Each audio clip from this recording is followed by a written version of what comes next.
മഞ്ഞിവാ മധുവിധുവേള.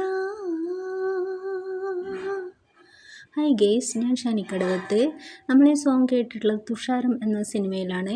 അതിൽ ജമ്മു കാശ്മീരിലെയും ഹിമാചൽ പ്രദേശിലെയും അതിമനോഹരമായ പുൽമേടുകളും അതുപോലെ തന്നെ അവിടെയുള്ള പ്രകൃതി ഭംഗിയും വളരെ ഭംഗിയായി കാണിച്ചിരിക്കുന്നു. ഹിമാചൽ പ്രദേശിലും ജമ്മു കാശ്മീരിലും അവരുടേതായ തനതായ ഒരു ട്രഡീഷണൽ ചിത്രകലാ രീതിയാണ് കാംഗ്ര ചിത്രകലാ രീതി.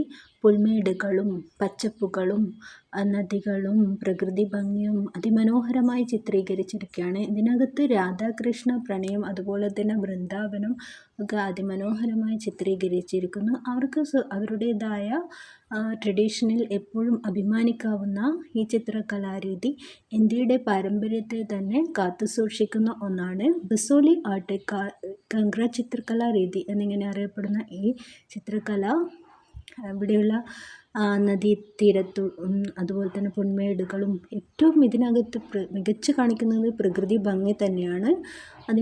അതിൻ്റെ ഏറ്റവും സൂക്ഷ്മമായതും മനോഹരവുമായ ഭാവങ്ങളിൽ ചിത്രീകരിച്ചിരിക്കുന്നു എന്നതാണ് ഇതിൻ്റെ പ്രത്യേകത. പഹൽഗാമിന് ഇങ്ങനെയൊരു ട്രഡീഷണൽ ഉണ്ട്, അഭിമാനിക്കാവുന്ന പല കാര്യങ്ങളും ഉണ്ട് എന്നുള്ളതും കൂടി നമ്മൾ ഓർക്കുന്നത് നന്നായിരിക്കും.